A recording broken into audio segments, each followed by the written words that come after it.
Assim como cozinhar é uma expressão de cuidado que exige da gente preparação, apresentação, embelezamento, capricho, negociação e construção de consenso também exige da gente esse esforço de valorizar o tempo das pessoas e a própria ideia das pessoas. Seja muito bem-vindo, eu sou Beatriz Assef e nesse canal a gente conversa sobre resolução de conflitos e umas coisinhas mais. E no vídeo de hoje a gente vai conversar sobre o que o MasterChef pode ensinar pra gente sobre negociação.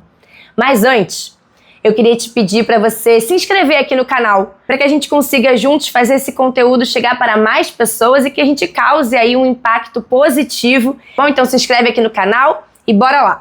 Nesse final de semana, eu saí com uns amigos e a gente começou a conversar sobre o MasterChef, sobre essa última temporada, e a gente estava pensando junto sobre o que faz uma pessoa chegar ou não na final, o que faz o resultado dele ser melhor ou não, e a gente conseguiu identificar duas coisas principais que fazem a diferença no resultado na hora da cozinha. Então a primeira delas é a preparação na hora da escolha dos ingredientes, daquele tempo em que eles têm ali para ir no mercado, selecionar, pensar ali na estratégia.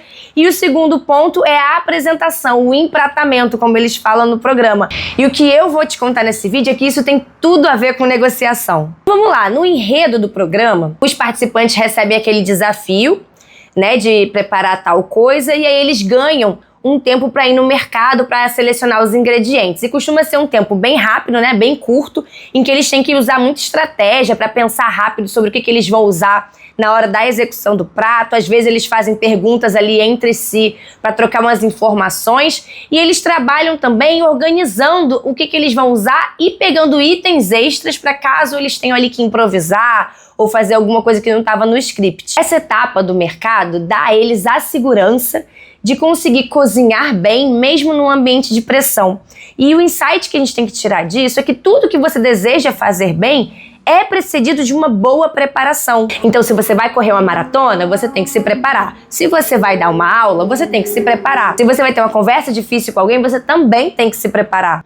Muitas vezes, nesse contexto das conversas difíceis, a gente acaba acreditando muito na nossa habilidade de improvisar. Às vezes a gente tem esse viés aí de um otimismo muito grande de que a gente vai conseguir na raça ali e que a gente vai cuidar de todas as informações ao mesmo tempo, que a nossa cabeça vai funcionar rápido.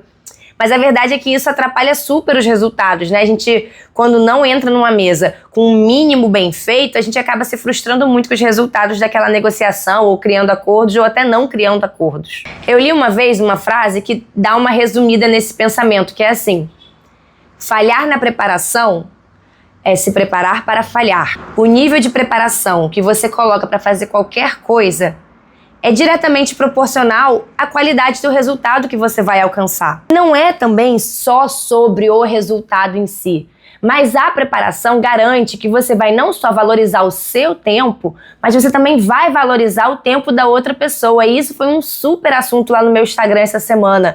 A gente estava falando exatamente de como que a gente se organiza para poder a gente usar melhor o nosso tempo. E a preparação tem tudo a ver com a valorização do seu tempo e do tempo das outras pessoas que estão envolvidas ali naquela conversa. Num contexto de criação de consenso, o que significa ter uma boa preparação? É se fazer algumas perguntas antes de sentar na mesa, como por exemplo: o que eu preciso saber da outra parte?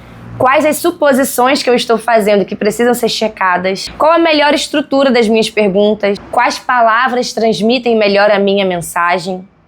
O que eu não quero falar na mesa? Quais são os meus valores limites? O que é o meu deal breaker? O que vai fazer eu sair dessa conversa? E o que eu posso fazer se a conversa der errado? Se eu não conseguir um acordo, se o que eu queria daquilo ali não acontecer? Para onde que eu vou? Qual é o meu plano B? Então essas perguntas, elas fazem parte dessa preparação básica para qualquer tipo de conversa difícil ou de negociação. E vocês já sabem que o nosso cérebro é treinado para economizar energia. Então, se a gente não faz um esforço de se preparar e de fazer essas perguntas básicas, a nossa cabeça, durante a conversa, vai acabar caminhando para o caminho mais familiar. E com isso, a gente corre o risco de ficar na superficialidade do problema e não resolver a questão de fato. A consequência é você se manter ali naqueles argumentos pobres, você ficar preso no seu ego e acabar dando sempre respostas muito automáticas, ou até você perder a chance de criar soluções diferentes, de usar ali a sua criatividade. E quando isso acontece, a gente acaba reforçando exatamente o que a outra pessoa mais rejeita na mesa. Por exemplo, se a outra parte acha que você é uma pessoa egoísta e você não apresenta outras razões ou outros bons argumentos ou não chega na mesa com mais propriedade, ela vai sair da mesa achando que você é ainda mais egoísta. Se ela chega lá achando que você é tal coisa, pela sua falta de preparação, ela vai só reforçar essa posição em que ela já chegou na mesa. Então, quando você não traz para outra pessoa essa valorização do tempo dela, esse esforço que você teve em querer criar situações ou criar ali ideias ou valorizar as ideias que ela já trouxe, ela só vai reforçar aquilo que ela já pensa sobre você e isso só faz ela se afastar ainda mais do acordo que você está buscando. E o segundo fator importante, além da preparação, é o empratamento, a apresentação da sua comida, como que ela chega, né, nos olhos da outra pessoa antes mesmo dela sentir o gosto. Então, só de olhar, ela já acha aquilo interessante, ela já gosta do que está sendo apresentado para ela antes mesmo dela experimentar. Isso também dá para fazer numa conversa difícil. Na apresentação das suas ideias, você vai precisar fazer um tipo de embrulho das mensagens, vai ter que embrulhar as palavras, tentar colocar elas com um capricho maior na mesa. O jeito certo de fazer isso é esclarecendo o conceito de algumas palavras que podem não ter ali o mesmo significado para ambas as partes. Dar nome aos sentimentos que vão aparecendo, dar contexto para as tomadas de decisão ou para as justificativas. Tudo isso impacta na hora que você vai vender a sua ideia. Outra coisa que a gente também consegue tirar do MasterChef é exatamente que essa beleza causa uma conexão entre as pessoas. A psicologia já explica que a gente gosta mais daquilo pelo que a gente sente afeição. Então, se você se preocupa em apresentar a sua ideia de uma forma mais clara, mais bonita, mais coerente, ela vai trazer esse sentimento de afeição da outra parte pela sua ideia. E isso vai tornar a sua ideia mais concordável, mais aceitável e vai provavelmente desenrolar aquela situação difícil.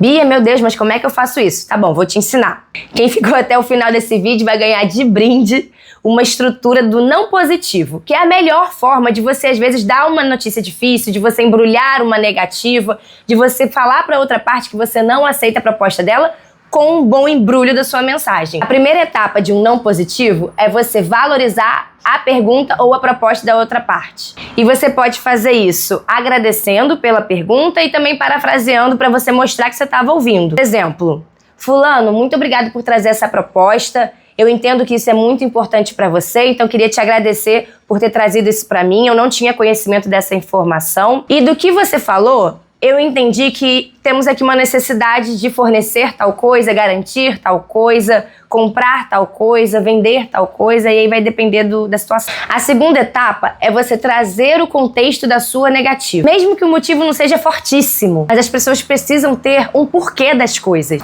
Então, por exemplo, fulano, eu vou te explicar por que a gente não pode fornecer isso que você está pedindo. A razão é que a disponibilidade desse recurso não é garantida para a empresa, então nós não podemos fornecer. Sempre dê uma justificativa, ainda que não seja uma justificativa muito forte. O terceiro passo é logo em seguida apresentar uma proposta construtiva. Por exemplo, então fulano, o que eu posso fazer para te ajudar é te colocar em contato com outros fornecedores ou outros profissionais que conseguem te atender nessa necessidade. Ou ainda, então fulano, eu me coloco à disposição para te dar um retorno assim que essa perspectiva mudar. E é essa pequena mudança no empratamento das suas mensagens que vai fazer uma discussão virar uma conversa produtiva. Assim como cozinhar é uma expressão de cuidado que exige da gente preparação, apresentação, embelezamento, capricho, negociação e construção de consenso também exige da gente esse esforço de valorizar o tempo das pessoas e a própria ideia das pessoas. No final das contas, negociar é servir a conversa da melhor forma possível. Se você chegou até aqui, muito obrigada. Se inscreve aqui no canal, porque semanalmente eu vou postar vídeos que vão te ajudar a ter relacionamentos melhores, sejam eles profissionais, sejam eles afetivos. E me segue também lá no Instagram, @BeatrizAcef, porque lá eu posto a minha rotina, que é a rotina de alguém que está aí tentando aprender e entregar sempre o melhor para os clientes, entregar uma advocacia mais humanizada e colaborar para a construção e para a gestão positiva dos conflitos nessa nossa sociedade tão querida. Um beijo e até o próximo vídeo.